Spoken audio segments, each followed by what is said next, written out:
Welcome back sa ating channel. Naging mainit nga no sa pindi umano sa mundo ng social media ang tila pagsasanib pwersa nga ni VP Sara at Senador Amy Marcos. Dito nga natin makikita mga kaibigan na hindi nila hahayaan na maghahari-harian ang mga tambaluslos na korap na opisyalis sa loob mismo ng Malacanang at magsasama nga ang dalawa para isiwalat ang mga kabalbalan na ginagawa ni Lisa Smugs at ni Kuting ng Norte. Dito nga natin makikita mga kaibigan na mismong kapatid na mismo ni Kuting ang ayaw sa kanya. Dito natin makikita mga kaibigan na hindi na nakatiis si VP Sara Duterte sa patuloy na paninira ni Lisa Smugs na ito at ng mga tambaluslos sa kanya. Dito natin mapapatunayan mga kaibigan na talagang hindi nga nila tinatantanan si Vice President Sara Duterte na sirain ang kanyang pangalan at normal lang naman na talagang hindi nga matitiis ni VP Sara Duterte ang mga karumal-dumal na ginagawang paninira ng mga makakaliwang grupo na ito, mga black propaganda laban nga sa kanya. Dito natin makikita mga kaibigan na talagang namulat na rin ang mata ni Senador Amy Marcos sa katotohanan sa ginagawa ng mga tambaluslos sa bansang Pilipinas na ito, na tila ang kawawa naman dito ay hindi sila kundi ang taong bayan ang nagbabayad ng buwis na binubulsa lamang ang pera natin na talagang ginagastos nila sa pansariling interest nila at hindi ginagamit para sa ikabubuti at ikauunlad ng bansang Pilipinas. Tila ito nga ang nakakalungkot na katotohanan na talagang ngayon ay nagbalikan ang mga korap na opisyales na sobra-sobra pa at pati anak nila ay nagiging korap na rin. Well mga kaibigan, para nga sa karagdagang impormasyon, panoorin nga natin ang buong video. At kung bago ka lamang sa akin channel, huwag kalimutan i-click ang subscribe button at notification bell para lagi kang updated sa ating mga bagong video. At para sa solid viewers natin dyan, maraming salamat sa walang sawang pagsuporta. VP Sara and Senator Amy Marcos versus Marcos Jr. and Lisa Smugs, actually, and Romualdez. Napag-alaman natin sa ating mga puting ahas na tumitindi ang pagkadismaya ni Senator Amy Marcos sa kanyang kapatid na isang suwail sa bayan, isang traidor sa bayan, dahil nga sunod-sunuran sa kanyang asawang ahas. Alright? So ngayon, daming mga topic dito. Pinakauna, kung napapansin ninyo, napapadalas in the past na ginagamit ni Lisa Ahas Arantas Smugs at ni Kuting ng Norte si former First Lady Imelda Marcos sa kanilang pictorial. Di ba? Nakikita nyo, I think, couple of months or I don't know kung recent may pictures ba sila na ginagamit si former First Lady Imelda Marcos. Siyempre, hindi naman na ipagkakatuwa na si former First Lady Imelda ay may edad na, 94 na at nangihina na rin. So, siyempre, hinahanda na nila yung mga estate nila kung paano ililipat ang mga kayamanang yaon. Okay? So, I hope na yung kayamanang yaon na yun ay mapupunta sana sa Pilipinas, which is yan ang gusto ni Imelda at yan ang sinabi niya na 90% ay mapupunta sa Pilipinas, which is nakalagay sa will niya, and 10% ay mapupunta sa mga kamag-anak niya. When I say kamag-anak, hati-hati na yung Romualdez at Marcos, kasama na yung Edralin doon, yung pamilya ni Marcos Sr. Okay? So today, hindi na tayo aasa sa ginto. Okay? Dahil wala nang mapapala na ginto ang Pilipinas dahil nga, nakita nyo naman ang nakawan, walang habas na ginagawa ng Kuting at Ahas administration. So napag-alaman ng ating puting ahas na tinatrabaho na ni Lisa Ahas Araneta Marcos at sunod-sunuran si Kuting para kamkamin ang yaman ng Marcos Sr. at Imelda Marcos. At iniitsapuera si Senator Amy Marcos. Ano yung iniitsapuera? Okay. Napag-alaman ng ating puting ahas, mga palangga, na pinapirma, I think, hindi nakaraang buwan ko, naano ko na 'to, na naiparating na sa atin ng ating puting ahas, na pinapipirma ni Lisa Ahas Araneta Marcos ang mga kamag-anak ni Senator Amy sa Edralyn Marcos side. 'Di ba? 'Di ba si Marcos Sr. meron siyang mga kapatid. 'Di ba? May kapatid siya. Ilan ba ang kapatid niya? 'Di ba sa side ng Edralyn Marcos, may mga kapatid siya. 'Di ba hindi naman natin sila naririnig. Hindi naman sila maingay at hindi rin sila epal katulad ng mga Romualdez sa side ni Imelda.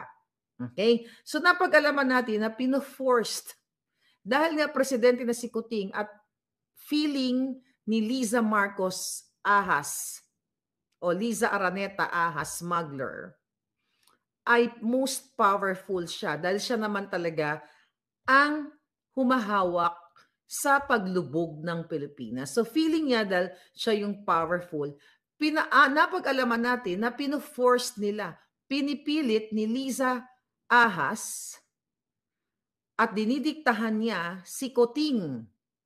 Okay? Ang kanyang asawang Kuting na papirmahin ng quit claim ang mga kamag-anak sa Edralyn Marcos side. Anong ibig sabihin nito? Pinapipirma ng quit claim sa mga real property, sa mga ari-arian na gusto ni Kuting at ni Lisa Camcamin para sa kanilang 3 anak. Kawawa naman yung mga Edralyn Marcos side. 'Di ba? I think, actually, na-review ko yung video, yung vlog ni Senator Amy Marcos. 2 days ago, ipinakita niya yung parang ancestor house, 'di ba, ng Edralyn. Okay, ngayon, napag-alaman natin dahil gusto nilang kamkamin ang mga magagandang parte ng lupa o kung ano mga ari-arian na nakalagay sa last will ng Marcos Sr., okay, at Imelda, at dahil hindi naman siguro naman, ako kasi nung umuwi ako sa Pilipinas, na si former First Lady, hindi na yung sharp mind niya, hindi na katulad ngayon. Kasi syempre pag tumatanda ka na, nakakalimot ka na rin, di ba? So at 94. So napag-alaman natin, mga palangga, ay pinipwersa ni Lisa at dinidiktahan niya si Kuting, ang kanyang asawa, na papirmahin nga ng quit claim ang mga Edralyn Marcos side, yung mga kapatid. I think, yung mga, I don't know, hindi ko alam kung ilan pang natitira. May natitira pa ba sa mga kapatid ni Marcos Sr.? Kasi hindi ko na-research actually. May natira pa bang buhay sa kanila? Parang wala na, di ba? But anyway, yung side na yan ng Edralyn Marcos ay napag-alaman natin na mukha sila yung kawawa dito. 'Di ba? Dahil nga hindi naman natin sila naririnig. 'Di ba? Hindi naman sila maingay. 'Di ba? Ang narinig lang natin Romualdez, tambaluslos. So yun, gustong kasolohin o kamkamin, ayaw talaga tumigil, ni Lisa at ni Kuting para sa kanilang 3 anak yung mga yaman. So, kaya naman, itong si Senator Amy Marcos, syempre, bubuelta yan. 3 silang 4 sila, kasama si yung Jonak ni Kuting. Okay?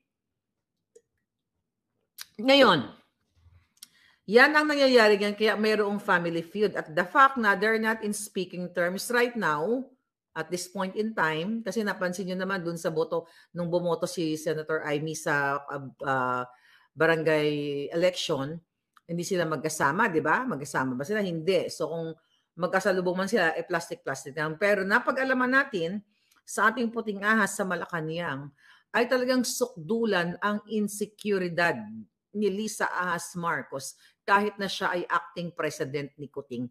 Gigil na gigil siya kay Senator Amy. Okay? Dahil nga si Senator Amy ay suportado pa rin according to our puting ahas, we don't know, okay? Suportado pa rin si Vice President Sara Duterte. Dahil nga gustong panindigan ni Senator Amy yung kinoin niya na unit team sana. Di ba? Siya kasi ang may utak ng unit team na word na yan. At si Amy Marcos din ang nangligaw kay Inday Sara dahil, BFF sila. nanligaw para para i-partner dun sa kapatid niyang bangag. Okay? So, sabi ko nga lahat tayo na sumuporta dito kay Kuting naging instrumental. At Senator Amy Marcos ay napakalaking instrumento kung bakit naupo si Kuting at si Lisa Maahas ngayon ang uma-acting president dahil nga wala naman talagang alam si Kuting dahil patamad-tamad, gusto niya lang happy-go-lucky, pa-script-script lang, papulbo-pulburon yan. At alam naman ni Senator Amy Marcos yan. So ngayon may family feud na nagaganap dito sa mga estate ni Marcos Sr. at ni First Lady Imelda. Kasi 94 na siya, hindi natin alam, bukas makalawa, di ba? Siya ay mahinga na, so dapat masettle na ito. Pero dahil sa kagahaman, sabi ko na dahil sa kagahaman ni Kuting at sinusulsulan siya ni Lisa Ahas, ganito kaganid yung hinayupak na babaeng ito. Ginagamit ngayon ang power nila dyan sa Malacanang, of course, sa pagiging presidente ni Lisa para gipitin ang kamag-anak ni Edralyn Marcos side. At kasabwat nga ni Lisa ang Araneta Romualdez side naman para nga pabagsakin itong si Connect-to, si Inday Sara. So napag-alaman natin na gigil din si Senator Amy Marcos dahil sa ginagawa kay former President Rodrigo Duterte. Ano ginagawa ngayon? Di ba kinasuhan siya? Di ba pinagdidiskatahan siya ng mga makakalawang grupo? At napag-alaman natin sa ating puting ahas na talagang ang author nito o ang orchestrator, di ba, ang kumukumpas ay si Araneta o Lisa Ahas at si Romualdez. Kaya bongga, di ba? Talagang family feud ito. At ang nagsasakripisyo ang taong bayan sa away ng pamilyang ito. Kung noon ang away ay Aquino Marcos, now within the family, Romualdez, Araneta, Marcos, isama mo na yung Edralyn na mga nananahimik na. Okay? So yan po. So si Senator Amy ayaw niyang galit siya sa ginagawa pasaksak patalikod ni Tambaluslos at ni Lisa. Not only kay Pangulong Duterte, kung hindi kay Inday Sara. Naalala ninyo, nung last year, nung Agosto, may message ko si Senator Amy nung nirereklamo ko sa kanya si Lisa Ahas Araneta Marcos. Sabi ko, Senator Amy, sabi ko, what's going on? Ano ba nangyayari sa gobyerno ni Bongbong? Sabi ko pa noon, hindi ko pa tinatawag na Kuting. Agosto yun palangga. Ilang buwan lang pagkatapos ng manumpa sa kanyang kasinungalinging panunumpa. Sinabi ni Senator Amy, Maharlika, nandito lang ako sa tabi-tabi, wala akong magawa dahil insecure si Lisa Ahas Araneta Marcos. Of course, hindi magsasalita si Senator Amy, hindi niya yan i-confirm or, ko-confirm na sinabi niya yan, but kaya kong panindigan yan. Okay? Then, may mga, I think may binlag ako sa inyo na hinaharang ni Lisa Ahas ang mga transaksyon ni Senator Amy. When I say transaksyon, let's say for example, kailangan niya ng eroplano o helicopter para pumunta sa mga gusto niyang puntahan like mga charity ek-ek. Di ba yung mga Nutriban niya? Yan, may mga pupuntahan siya ng mga probinsya. Hindi pwede. Kasi hinaharang ni Lisa. May mando si Lisa na naka-block si Amy Marcos. At there are times na sinabi ko din sa inyo na binablock ni Ahas si Senator Amy. Kaya naman ang lola ninyo, okay, galit na galit din. Siyempre kahit naman sino. Pero I'm still giving her the benefit of the doubt na ipagtanggol niya ang pinangako niyang unit team. Minsan nanggigigil na ako dahil siyempre magkapatid yan sila ni Kuting, di ba? Pero ang salarin talaga dito sa lahat ay si Lisa Ahas Araneta Smugs. At ito naman yung kapatid niyang si Kuting, palibasa laging bangag, laging lutang. Susunod-sunuran nga lang kay Lisa. Kaya nga 'di ba na jombag ni Lisa si Kuting doon sa loob ng eroplano nung papunta sila ng New York nung Setyembre. Nung nalaman ni Lisa Ahas Araneta, smuggler. Okay? Smuggler. Nang pinirmahan ni Bongbong Marcos Kuting ang appointment ni Attorney Vic Rodriguez as Chief of Staff. Remember that fiasco? So binoljak o not binoljak, ginombag ni Lisa si Kuting. Kaya nga may ano yun mayroong what do you call it? Merong black eye. Kaya nga nung pumunta sa New York, kung babalikan niyo yung mga video niya, sa isang indoor event, naka-shade siya. Naka-sunglasses siya kasi gusto niyang pagtakpan yung black eye na ginombag ni Lisa sa kanya.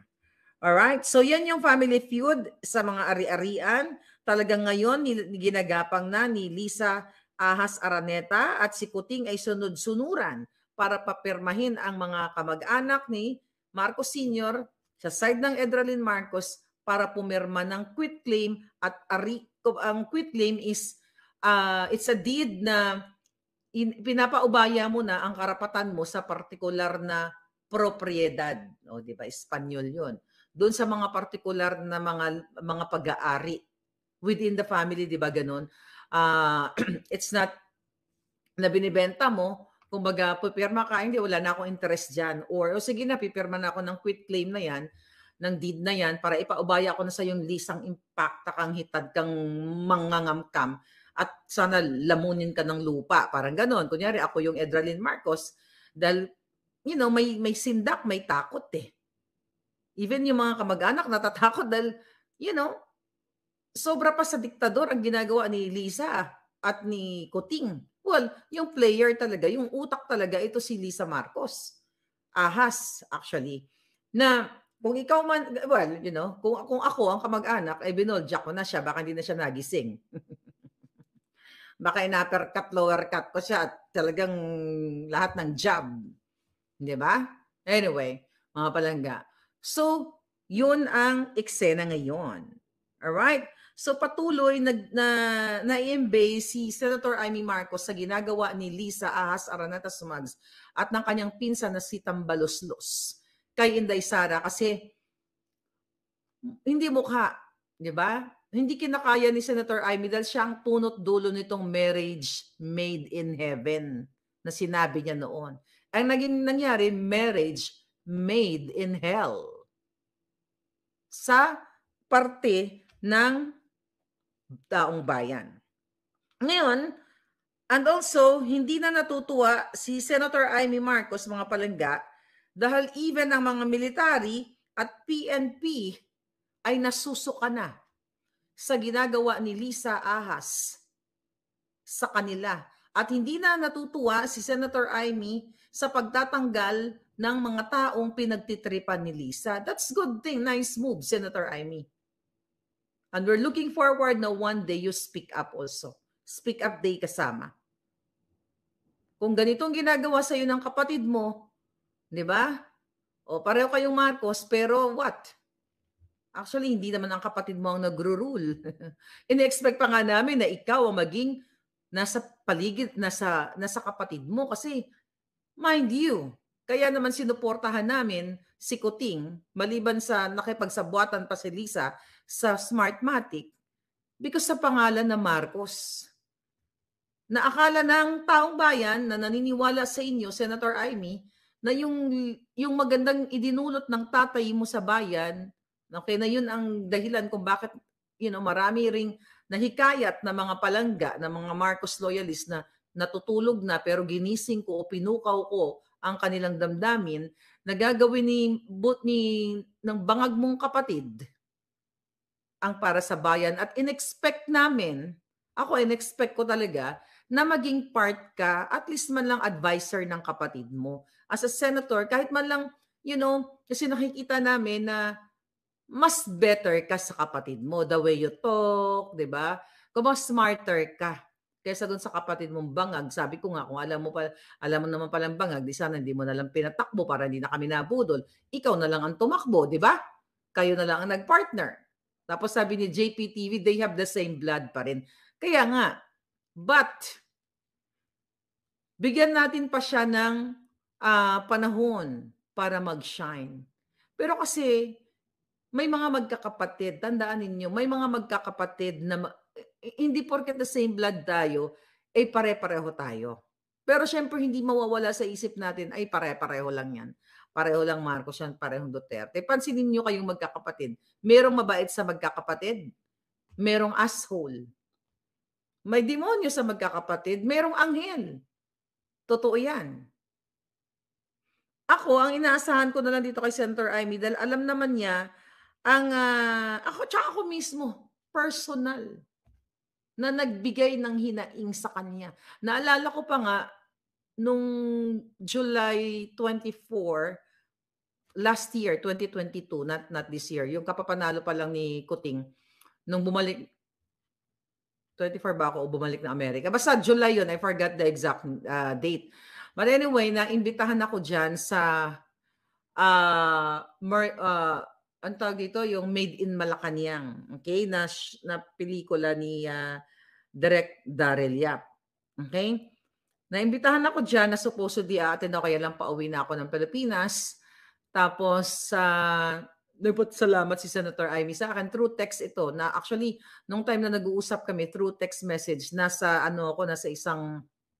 Soler Hotel ako noon, nagkakape kasama yung BFF ko at ibang mga friends. So, sinasabi ni Senator Amy na grateful siya, Maharlika, thank you for supporting our family, Sobrang grateful si Senator Amy noon, July yon, na even though na proclaim na ang kanyang kapatid, hindi siya natatapos sa pasasalamat.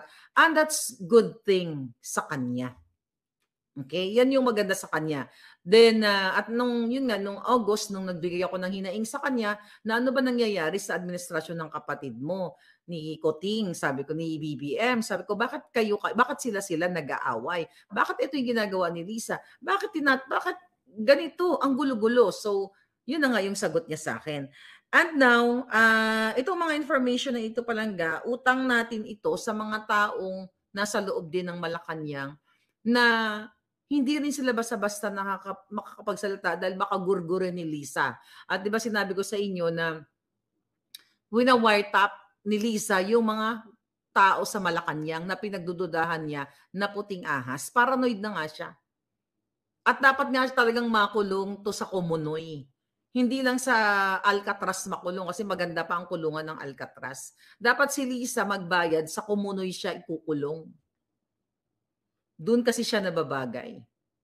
And I hope kung true itong nakikita ng ating puting ahas na si Senator Amy ay concerned at worried dito sa mga ginagawa ng kanyang kapatid, lalo na yung puno ng ahas ay si Lisa, na hindi na siya natutuwa dahil even yung mga military generals ay hindi na natutuwa sa ginagawa ni Lisa Ahas Araneta Smugs dahil siya ang nagmamando ng lahat. Even yung mga PNP, sunod-sunuran si Kuting, tagabasa lang ng script. Diba? Kagabi sabi ko pinanghinaan siya. Ngayon kung ito na yung nangyayari, nakikita na mismo ni Senator Amy magsimula sa kanilang estate, gustong solohin ni Lisa Ahas, pinapipirma ng quit claim ang kanilang mga kamag-anak, fino-forced. Then, I don't know kung kailan tayo, ako naman, dahil ito mga information natin, A1 ito, at hindi basta-basta ang nagbibigay sa atin ng impormasyon, iba-ibang tao. Kaya nga, let's look forward kung talagang blood is thicker than water or buboljakin niya yung kapatid niyang bangag para sa bayan. We cannot wait another year para maging part natin si Senator Amy sa ating speak up moment or speak up day. Diba? Kasi napag-alaman niya na tinitira ni Lisa at ni Tambaluslos si Sarah. Nang punot dulo ng marriage made in heaven na yan ay si Amy. Si Amy ang pabalik-balik sa Davao para kumbinsihin si Inday na magtandem sila ni Kuting. Wala naman yan si Lisa, wala siyang connect doon sa mga Duterte. Wala siyang personal na connect sa mga Duterte dahil si Lisa Marcos ay insecure din at buwisit na buwisit siya kay Pangulong Duterte sa kampo ng mga Duterte. Ito personal ito mga palangga na sinabi sa akin ni Lisa na Duterte is so badoy. They're so badoy. Bakit sinasabi ni Lisa na Duterte is so badoy, di ba? Una, yung hinihiling niya sa akin ni Lisa na i-push ko kay Senator Bongo at kay Pangulong Duterte na i-appoint si Bongbong Marcos Kuting noong panahon ni Duterte sa Department of Agriculture. Pinupush yan sa akin. Another number one, nung sinasabi ni Lisa sa akin na i-push natin sa Duterte administration na magkaroon ng hybrid election. Which is, ito din yung ipinaglalaban ni Senator Amy na ngayon, Senator Amy, kumusta na ang hybrid election at bakit Smartmatic pa rin? So yan Senator Amy, may respeto pa rin ako sa inyo. Sa ngayon, okay? Hindi pa nauubos yun. Pero sabi ko nga, pag naubos na yung respeto na yun, I can't control my mouth. Okay? Hindi ko makontrol. Baka anong bumuga ng baka mo bumuga ng lava. But ganun pa man, kasi ikaw yung chairman sa electoral reforms, 'di ba? So hybrid election pinaglalaban natin yan, Senator Amy, pero nalaman mo na ang hudas mo o taksil mong sister-in-law ay nakipagsabwatan sa Smartmatic. Nandyan ang affidavit ni Attorney Glenn Chong na isinumite sa COMELEC na sana pigilan ang paggamit ng Smartmatic itong recent election. Pero wala pa kaming naririnig sa iyo, Senator Amy. So ano ba yun? Dito nga natin makikita mga kaibigan kung gaano nga katapang si VP Sara Duterte, Madam Maharlika at Senador Amy Marcos na talagang labanan nga itong si Lisa Smugs na ito. Kaya naman nalalapit na sana ang katapusan ng mga korap na opisyales na nakaupo mismo sa loob ng Malacanang na talagang walang ginagawa kundi sirain ang buhay ng bansang Pilipinas na ito, ang mga farmers na umaasa sa pagbabago, ang 31 million na umaasa pa rin. Ngunit ngayon ay tila dismayado nga sila dahil nga sa nangyayari na kulimbat ng pera dito, walang ginagawa at tahimik sa problema ng bansang Pilipinas. Well mga kaibigan, kung kayo ang tatanungin ano ang inyong mga opinyon, just comment below sa ating comment section at ating pag-uusapan.